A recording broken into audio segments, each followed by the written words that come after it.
Hey y'all, it's Untitled Chapter here. In this Tidy Tuesday video, we're going to be going over the Tidyverse.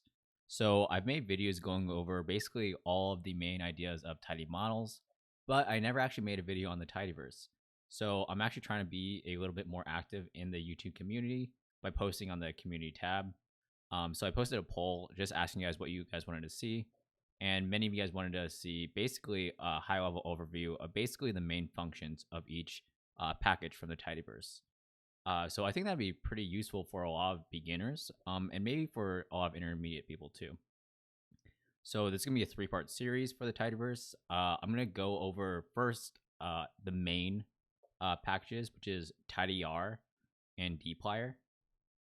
But then I'll probably make one on like purrr, and maybe a final one on like forcats, stringer, and reader, because those three packages kind of they're kind of just used offhand usually. So let's actually kind of do a high level overview of Tidyr and Dplyr.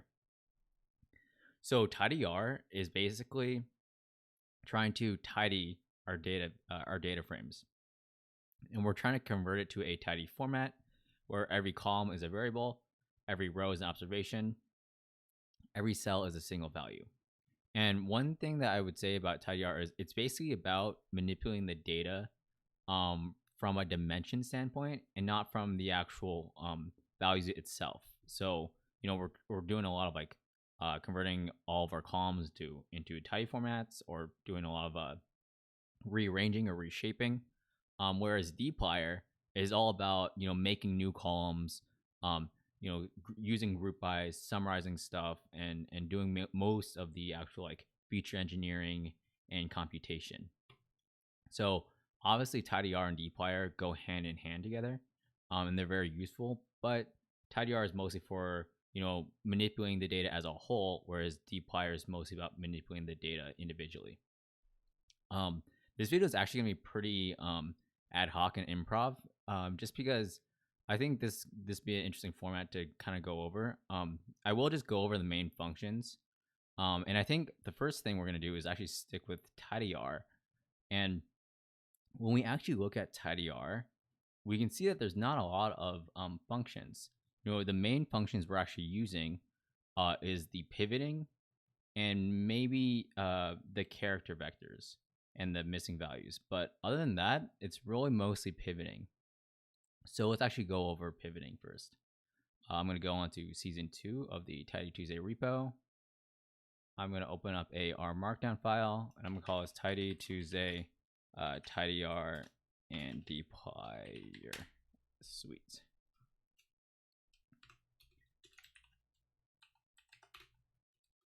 So we really just need the Tidyverse. Okay. And what's cool about these packages is that they actually include some data.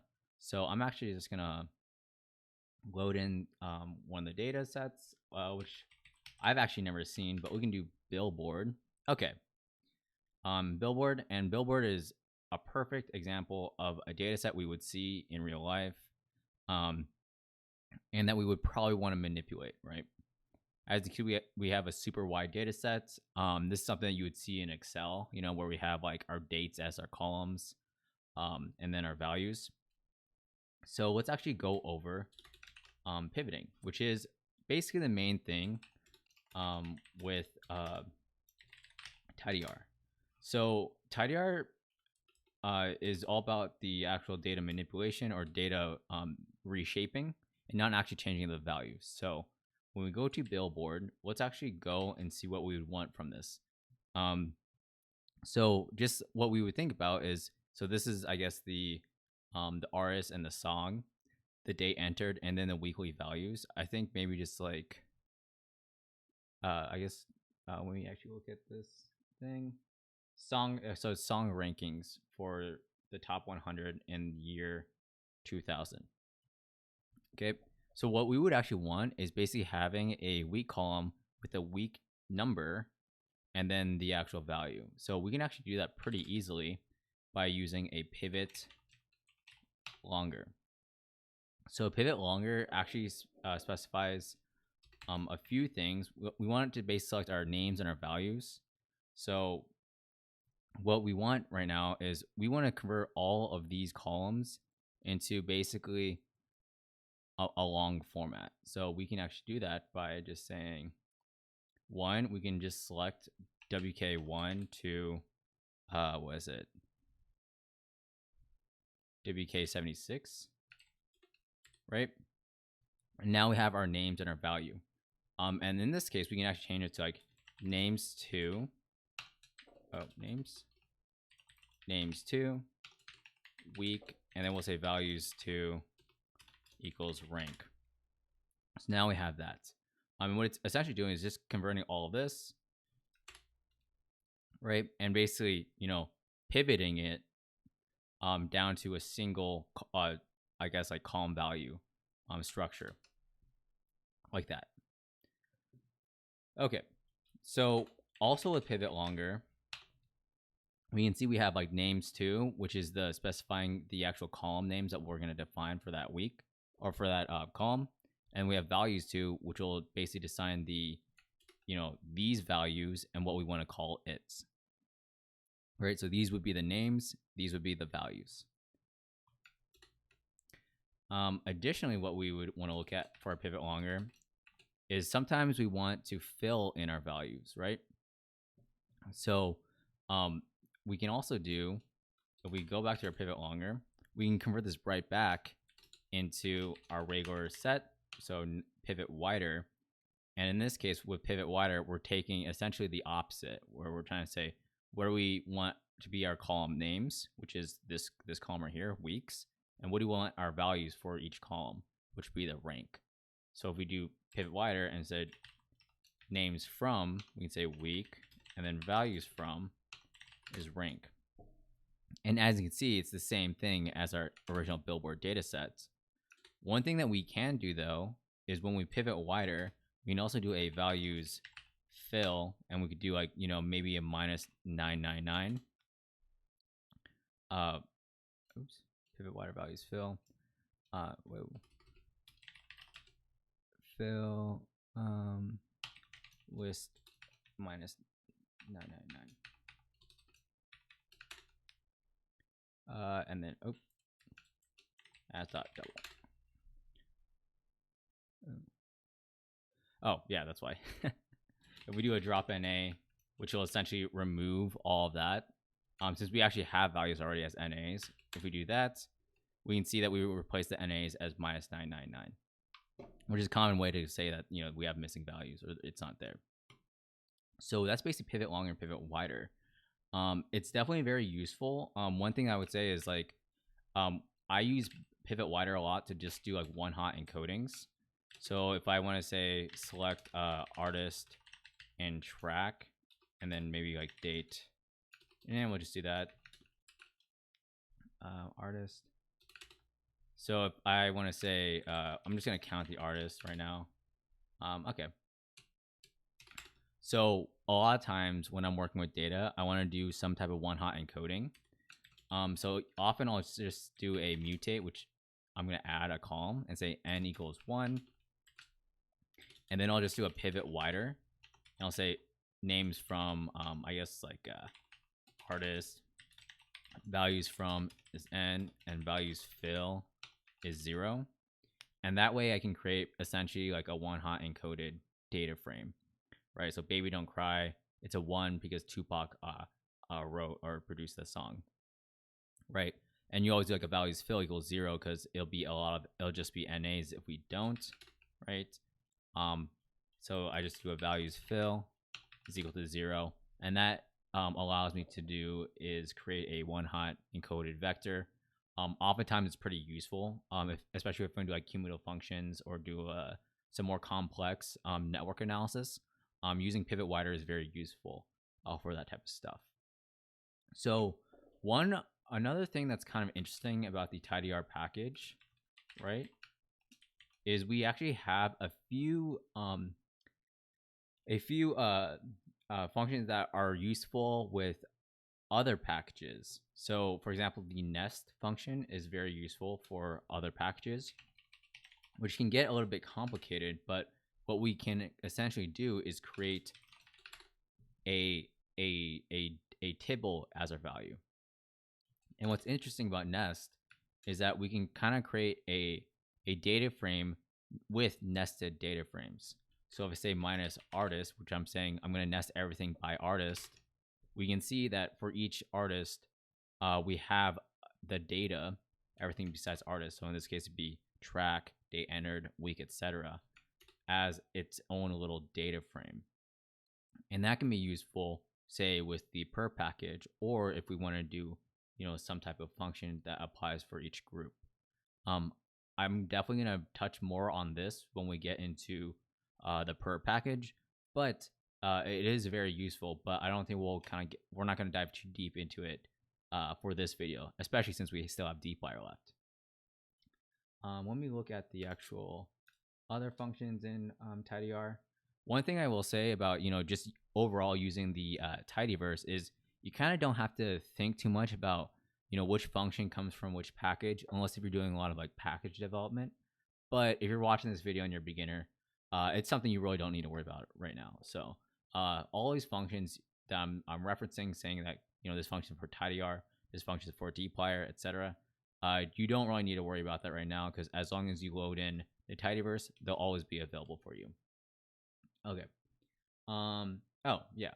So one last very useful function, I guess two useful functions right now, is the drop NA, which is good. It just drops any samples that contain missing values. I think that's pretty self-explanatory, so I don't want to go too into it.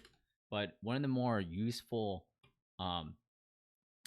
functions from the Tidyr package is the separate rows function. So if we do separate rows, it'll basically separate a value and put that into another row.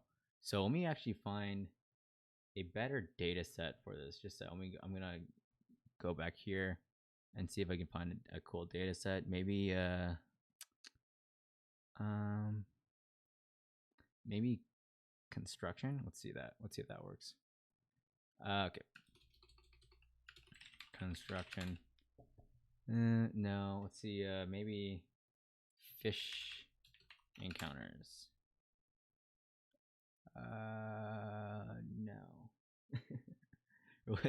I want to Smiths. No. Religious income. No. I just said. Let's see here.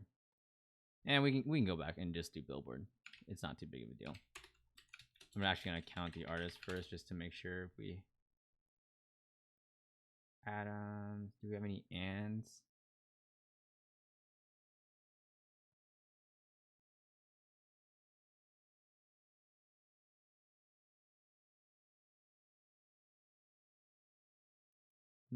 Let's see here. Trying to find a good example of a data set. Okay, I guess I don't have any. Okay, well, that's not that big of a deal. Okay, so one thing that we can do, right, is use these separate rows. And what we basically say is we'll specify the column that we want and the separation. So in this case, I guess we can just do like a comma. And it'll actually separate the rows. It'll basically copy that entire row and separate it and split it into two identical rows. But it'll split it based off the column. So, for example, Adams, Yolanda. We can see Adams is now split. And we can also see there's a Yolanda right there. And that's extremely useful. Okay, so that's basically it for the Tidyr. We're not gonna go into Dplyr, which is definitely the meat and potatoes. This is the stuff that, to be honest, if you actually know Dplyr very well, you could probably land any analyst job to do data analysis, because this is where all the data munging and all the data cleaning and the data manipulation goes through, is Dplyr. Okay. So now let's actually go into Dplyr. When we write Dplyr. Okay. Let's see, what data set should we use from Dplyr? Band members, is that a good data set? Maybe. Okay, let's try it. Let's try out band members or band instruments. No band members. Okay, well, you know, we'll just do the iris data set. Okay, so the main, we're gonna first go over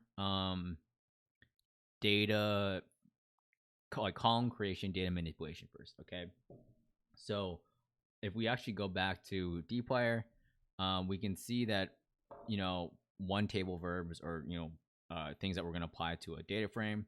Arrange, we're just going to sort it by values. Count, we're just going to count values. Distinct, which will, you know, just remove any duplicates. Filter, mutate, pull, relocate. Okay, so these things, pull, relocate, rename, not totally necessary. I mean, it's not totally necessary for what we want to do.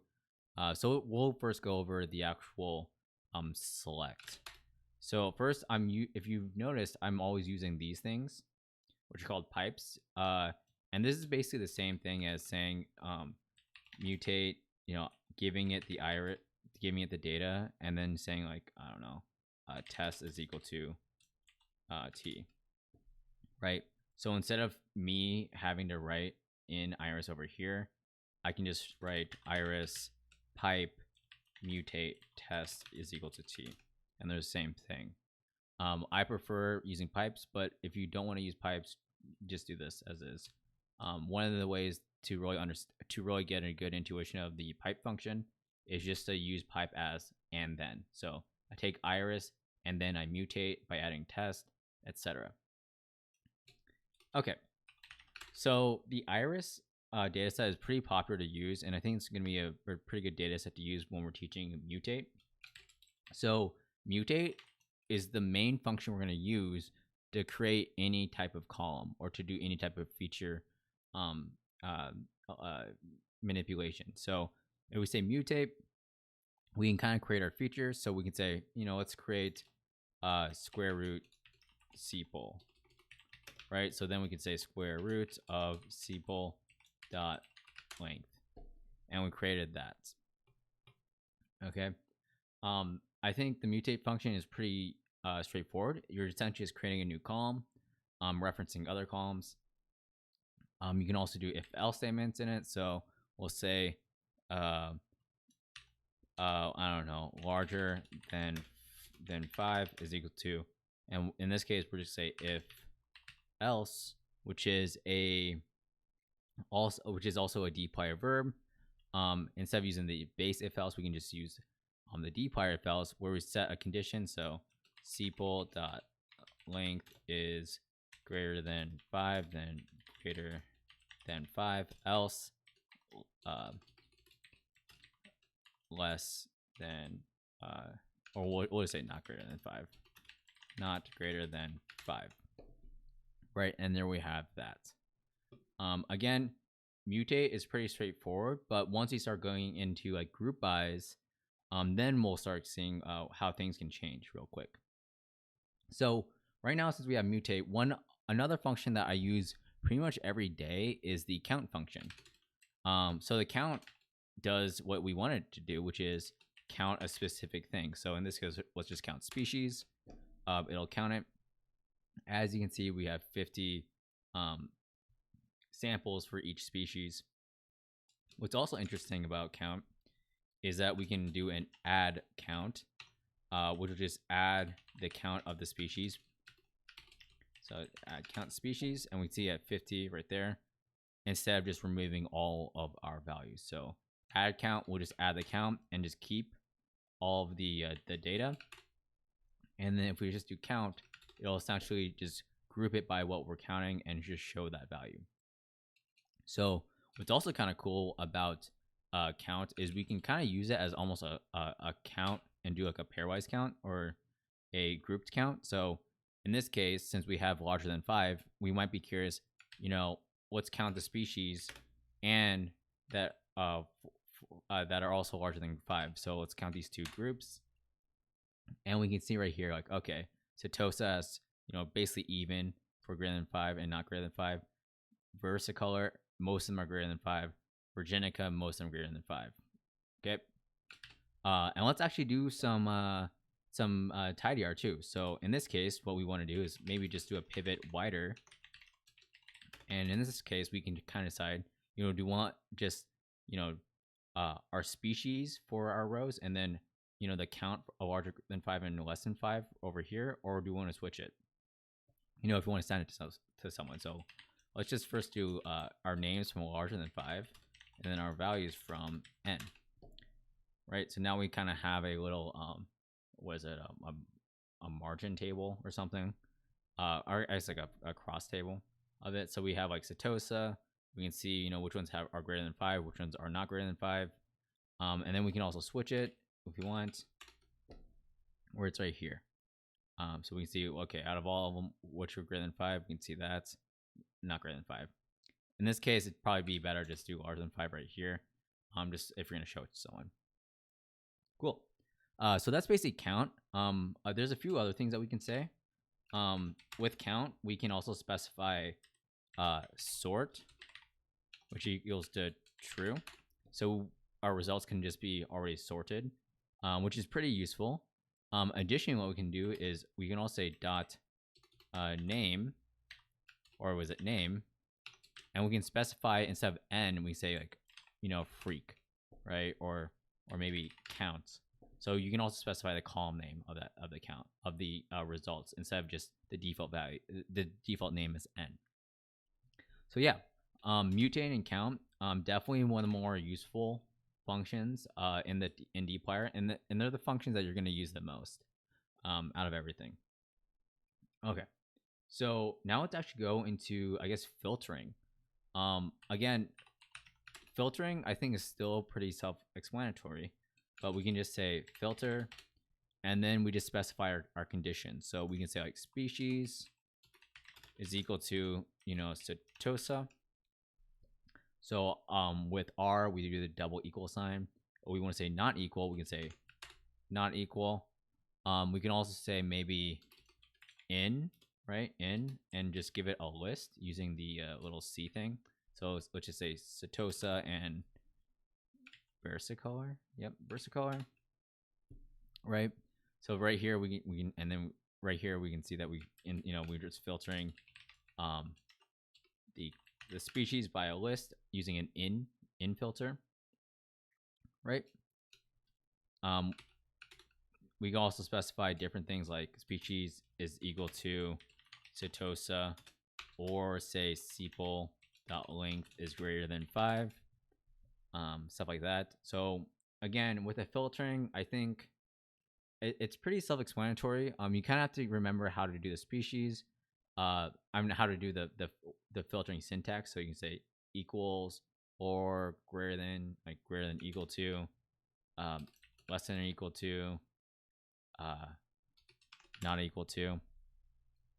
We can also get a little bit crazier with our filtering and say, we can say like, oh, we might have 2 conditions and either condition just needs to be satisfied. So in this case, we'll use parentheses and say the species has to be like Setosa, and let's say like the sepal length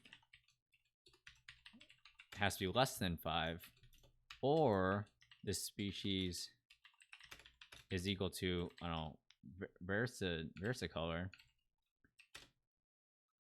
and the petal length, let's say petal length has to be greater than 1, right?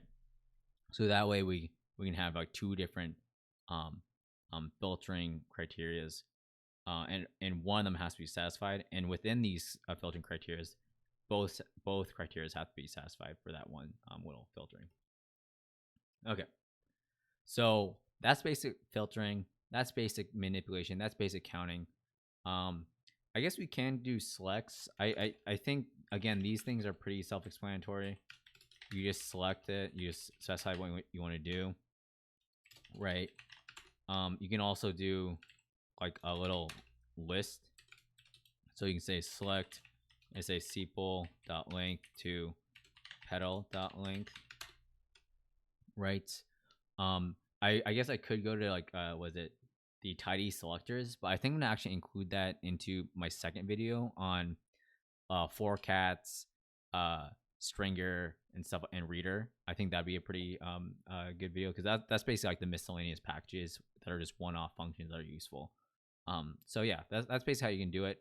You can also set like everything but, so say minus sepal.length, and for me, that's how I basically remove columns if I don't find it useful. There are other functions that can basically say like you mutate it and then it just drops whatever you're using. But for me, I like to just kind of have everything in place. And if I don't want it, I can explicitly say I don't want it by either doing the minus or selecting everything but. So yeah, those are the select functions. Nothing too crazy. Okay, so now we're actually gonna get into I guess we can get into, let's see here. Sorry about that. Trying to read these functions. Yeah, let's get into the group by and the summarize function. So the group by, if you have SQL experience, is the same thing as kind of a SQL group by. So when we say group by, you can kind of think of it as having essentially data for each group that are individual. So when we specify a group by, it means we're essentially looking at our data frame like this, where Setosa's sepal length and petal, like Setosa's data or any rows that contain Setosa will not be included in, say, the versicolor group or the Virginica group. So what's cool about species with group by is generally you do a summarize, and then we can compute basically like group level data, group level computation. So in this case, I want to find, say, I don't know, the average sepal length. So we'll say average sepal length is equal to mean sepal dot length. Cool. So we have the average sepal length and stuff like that. But what if we actually don't want to do that? What if we want to use this average sepal length on a group level basis, but we want to keep all of the rest of the stuff? We can also do the dot drop equals false, but what I usually do, right, is I'll just say group by, and then I'll just say mutate average sepal length, and then I'll just do mean dot sepal length, and then we can see it just adds it right there and just has repeats for each species. And this is the way I prefer it, but you can also do the dot drops equal false. But to be honest, I don't really like the way that people do that, just because I think it's not really that common to see. I think this is a little bit more self-explanatory. That way we can have like summarize doing, we return only those values, whereas mutate, we kind of just return everything, right? So why would you want to use a group by? Because if we actually don't do a group by with our average, we can see that our values are different, right? Because in this case, since we're grouping by species, it's taking the species group and finding the average, and then basically kind of joining it for each row that has that specific species. Whereas if we don't do a group by, it contains the entire data frame's average, which can still be useful, right? If you're, in this case, what if I wanted to compute the average sepal length and then also compare it to average length compared to the average sepal length, right? We can kind of have that right there, and we can see how the average sepal length changes with the species, but the average length doesn't. And then you can obviously see how the sepal length is constantly changing for each row. So yeah, that's pretty useful. Another thing with, I guess, group by and summarize. So if, let's say we can just say summarize, and we'll say average, length is mean sepal dot length. Oftentimes when we're finding averages, it's useful to find also the count of the observations for that group. So we can't use count, but we can use is n. So we'll say like observations is equal to n, and this will basically count the actual samples or the observations we have for that group. So n is a common thing to do with that type of stuff. Okay, I think that's basically it for the group by and summarize. I think they're pretty straightforward. You can get pretty complex when you're using like nested data. So let's actually, no, I'm not gonna do that. We'll do that into our mapping things. But so oftentimes you can use summarize with other things like linear models and stuff like that. But I think that'll be definitely more of a per package video. So we're not gonna go over that yet. Okay. So when I'm looking at here, we can see this. I don't think we can. Let's see here. Okay, we can just let's go over these things maybe. Yeah, we'll go over this. So there's a few other pretty useful data manipulation functions that I started using. So one of the things that we can do is the case when statement. Okay. And one of the things that I think if you're working with Excel, when you actually have to do a lot of if else statements, it gets very confusing very quick. So a lot of times, if especially if you're coming from SQL, you're like, well, we should just do a bunch of case statements. And our Dplyr has case statements. So let's actually do that. So let's just say, I don't know, maybe like a test is equal to case when. And case when, we can just have multiple arguments. So we can say if say sepal dot length is greater than 5 and I don't know, sepal dot width is greater than 3, then we'll say, you know, large. In this case, we have our little condition. We use this little tilde to specify that we're kind of ending our condition into the actual output. Then we can specify another condition. In this case, we'll just say sepal dot length. We'll say sepal dot length, I don't know, is greater than, I don't know, actually we'll say, yeah, is less than, I don't know, 4, and sepal dot width is less than 2, and we'll say small.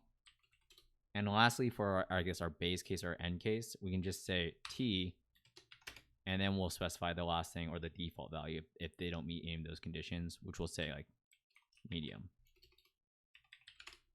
Right? So we can see that how it has all this thing. And what's useful about this is if we were to do this with an if else statement, it could look pretty weird really quick. So if we say if else, we'll just say sepal length is greater than 3, then large, else it'd be an if else, and then we'll say like then it'd be like small, and then it'd be like medium. So as you can see, right, it gets kind of messy.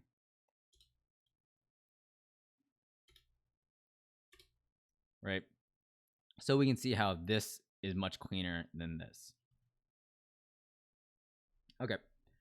Let's actually go over, I guess, window functions. So I actually find myself using a bunch of window functions in my own work, especially when you're working with a lot of time series data. So I think with the we have econ, right? Economics, or yeah, economics. One of the things that we can do is we can say, you know, let's actually, I don't know, we'll select date and unemployment first. So with window functions, it's always about kind of going through the rows sequentially and stuff like that.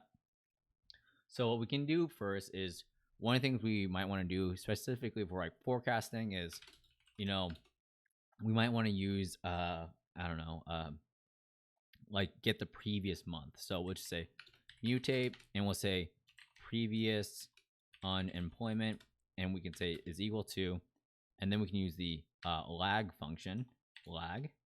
And in this case, we specify what column we want to lag, which is unemployed. We can specify how many periods, which we'll just say that was it the previous month. And then we also say in order by, oops, and we say date, because that's the thing we're trying to arrange it by, right? And we can see here, you know, for 1967, we had 2944. And then in August, we have 2945. And then previous unemployment is the lagged or the previous month. And obviously with the previous with the default is going to be an NA because we don't have any 1967 and 0601. But we also like default is maybe, you know, like, I don't know, the mean of unemployment, which is not smart, right? Because it should be increasing. So we might just say unemployment, right? Right there. Or we can just drop it. So that's basically a lag function. We can also do a lead function, which instead of taking the previous, it's taking the next value ahead of it, which is pretty useful too. So in this case, we kind of just don't really need to worry about that. In fact, we can actually plot this out.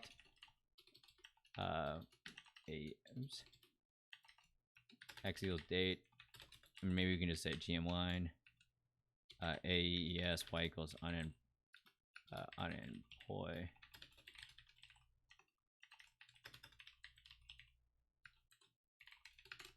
Right. So we can see, you know, obviously it's going to match pretty well with the monthly unemployment as a forecast because it's just lagged.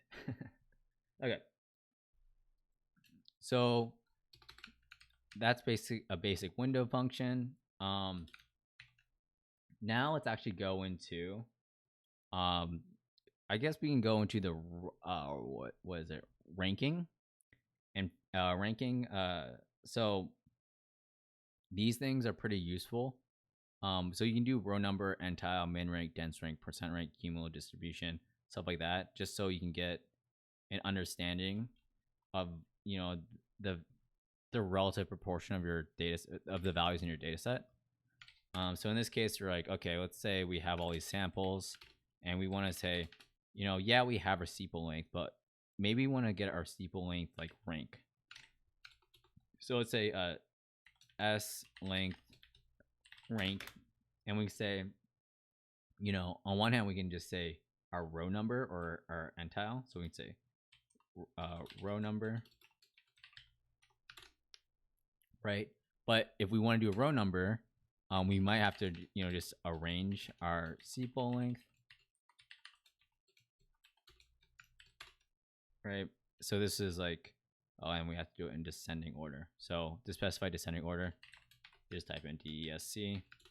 So right there, we, you know, this is our largest value. 7.7 is our second largest value. But since we're doing row number, it kind of just treats ties as it doesn't treat ties at all. Which, you know, we might want to do something about that. So let's actually go into entile, which I actually don't use entile that much. So let's see what it does.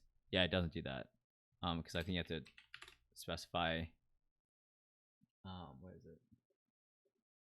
What is it? Entile is a where is it? Entile is a rough rank which breaks it into n bucket. Okay, into buckets.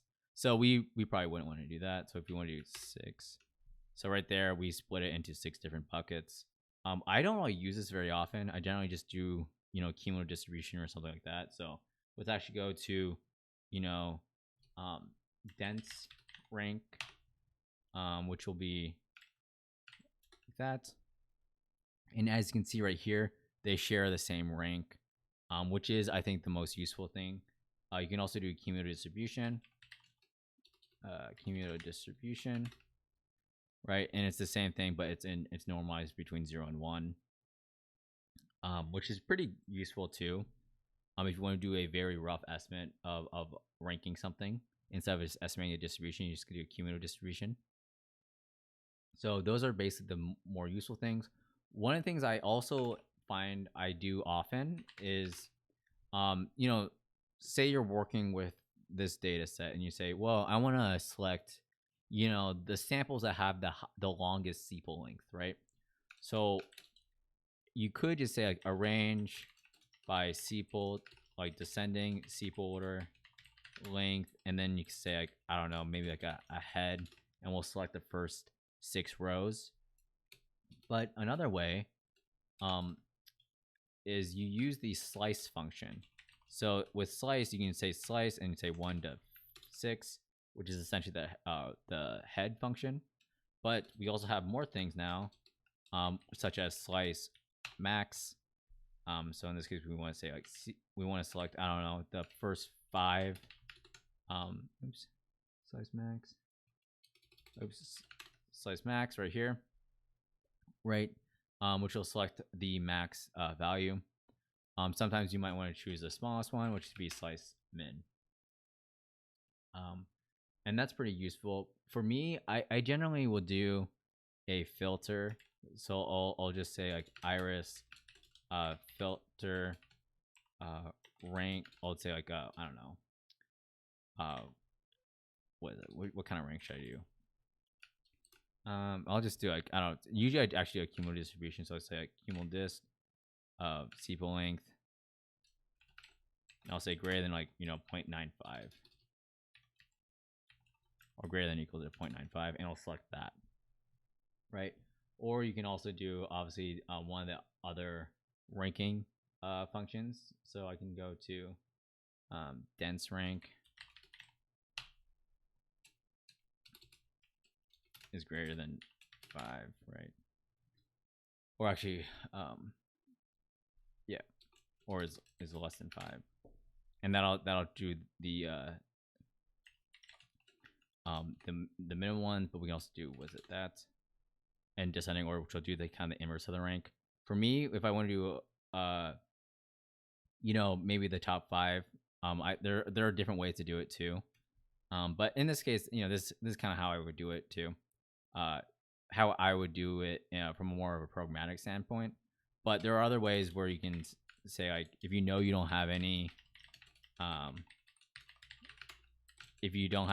duplicates, you can just say like slice 1 through 5, right? So it's the same thing. It's not really that same thing, but it's like, this is a quick and dirty way to do it, where you're not really accounting for any duplicates. You can also use the dense rank, which is more programmatic, or you can just say like, I want to slice the minimum or the maximum, and call it a day. Okay. So I want to look back on Dplyr and see if I have any other functions that I should really go into. And I think basically what I should be doing now is the 2 table verbs. So this will probably be the last part of this video, which is this is probably the most important thing to kind of go into, because oftentimes you're working with multiple data sets and you want to join them together. Okay. Let's see what they're actually using for their for their examples, and we can kind of go over it. Yep. Okay. Band members. So band members, John. Okay, band instruments. What does instruments 2 look like? Okay.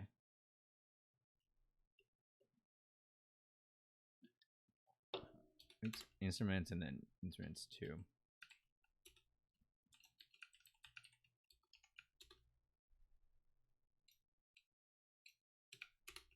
Are they the? Oh, they're basically the same thing. Okay. Okay. So in this case, this is kind of a very small table, obviously, and you could probably just, manually write it into Excel and do it yourself with some like index matching. But in this case, we would probably want to join, our band members' instruments to our band members. So if we look at our band members, right, we have Mick from the Stones, John from the Beatles, and Paul from the Beatles, and we would want to join our instruments to our band members. So what we can do is we can do a simple join. In this case, we want to put our band instruments right here, and since technically they're 1-to-1, we can just do an inner join. But I'm probably just going to do a left join. So left join, and we just specify the thing we want to join. So band members and band instruments. And then we can specify what we want to join by. And since band members is the first thing we're using, which is like the first or the left table, and band instruments is the right table, you want to specify the first person or first table's column that we want to join with. So name, and then we're going to join band instruments 2 using the band instruments column artist. So artist, and we have that. Oh, okay. Oh, and Mick isn't there. So one thing we can also do is sometimes we can get away with not specifying it, but usually it'll actually want you to do it. So if we actually say, band instruments, where we can see how band members and band instruments has the same name that we want to join on, it'll just automatically do it. But generally, it's good practice to specify directly or manually the way you want to join it. Okay, so I'm actually going to create a tibble because these examples are not great. So I'm going to say tibble, and we'll say x is equal to c1 2 3, y equals c 2 3 4, z equals 4 5 6.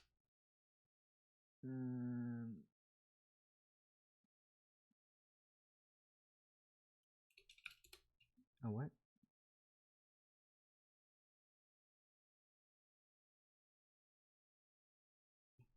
Oh, there's no C.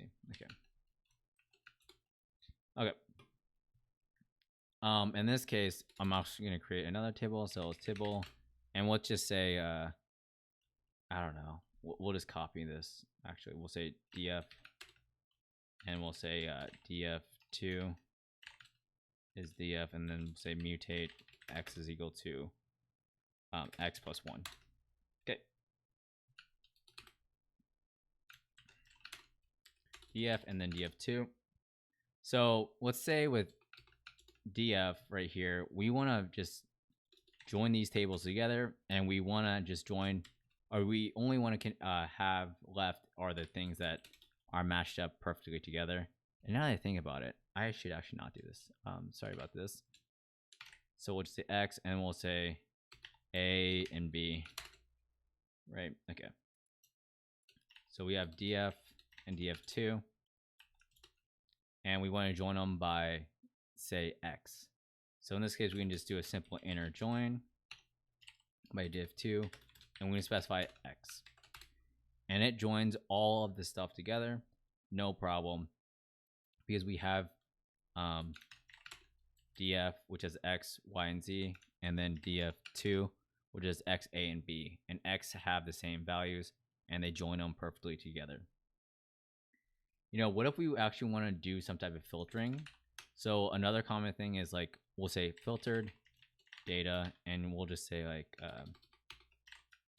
you know, we did an analysis, and we're like, oh, okay, well, we want to filter, you know, filter where z is greater than or equal to 5, right? Greater than or equal to 5. But we want to actually use this as like some type of join. So what we can do is with df2 and df, we can see here, like, okay, one common thing that I guess I run into is I have these values that I essentially want to remove. So actually, I'm going to say less than 5. So like any values that are less than 5, I don't want in my actual data frame. So what we can also do is an anti-join, and this will just remove anything shared between these two values, these two tables. So if we go into like tidy text, often anti-joins are used to remove any stop words because we have like a list of words that we want to remove. So it kind of just finds all the rows that have that word and just removes it out. So anti-join and inner join kind of do similar things, except they do the opposite of it. So inner join will keep all the matches. Anti-join remove any of the matches. Okay. Let's see here. What do I want to go back here and see if there's anything else that we need to do. Nest join, I definitely don't use that at all. Let's see here. Oh yeah, we can do yeah, union and set diffs are probably union and minus, I think. Set diff. Yep. Okay. So these, what are they called? Compound or compound complementary queries. Basically, if we have, say we have a df and then, okay, how am I gonna do this? Actually, we'll just use iris because the df example is kind of confusing. So let's say that we have two tables. So let's just say iris and iris. What's iris 3? Oh, we have the iris table, and then are there any distincts? Okay. And I'll slice 1 to 10. Okay, iris double. So I'm actually gonna just create a iris 2 really quick. Okay. So what's kind of useful about set diff and I guess union, probably set diff is the most important one, is that say we have, two data sets and we want to basically remove any of the duplicates between them. So you can kind of just do a little set diff, which is actually, we'll just do a set diff and then iris 2 and then iris, and there's no different. Oh, wait, what am I doing? Iris and iris 2. And we can see how with iris, it basically removed any values that iris and iris 2 shared, right? Since iris 2 only has 10 and then iris has 150, we know that they have the same values. So we just removed all the same values from it. But what's more useful probably is the union function. And union basically brings in both similar values. Oops. That they have, right? Union all. And then union. So yeah. Let me see here where so these are, what are they called actually? Set observation. So it's intersect, union, and set diff. Oh, actually, I totally messed up. It's intersect. Intersect will show the values are together or shared between two data sets, which is pretty useful. And then union, I believe. Well, let's see. What am I doing?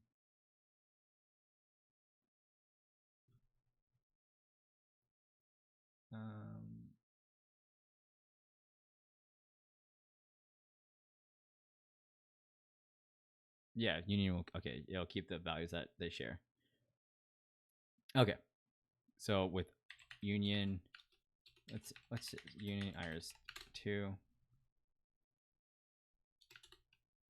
So with iris, it has 150, 149. Okay. So it basically removes the duplicates that they have between them. Okay. So I think that's it for this video. I kind of went on a high level of mutate, the slicing functions, group by, summarize, and all that fun stuff. I generally think that one of the big things with the Tidyverse is basically understanding how they get used in a workflow. So a lot of my videos, I just kind of use it as is. And once you get the hang of, when you want to do the pivoting, when you want to mutate, when you want to do your group buys, it just makes it easier to convey a lot of ideas and an analysis that you want to try. Because at the end of the day, the Tidyverse is really just a tool set to use to extract some type of story or information from a data set. So I hope you guys enjoy this video. I am planning on making another one going over stringer, reader, and forcats. So that'll be pretty fun. I'm not gonna make a ggplot video just because most of my videos go over ggplot pretty quickly. But that might be an individual video. I'm not sure yet. And I'm also planning on doing a per video, which will go over functional programming, which is definitely more catered towards an intermediate audience. So I'll see you guys next time, and tidy on.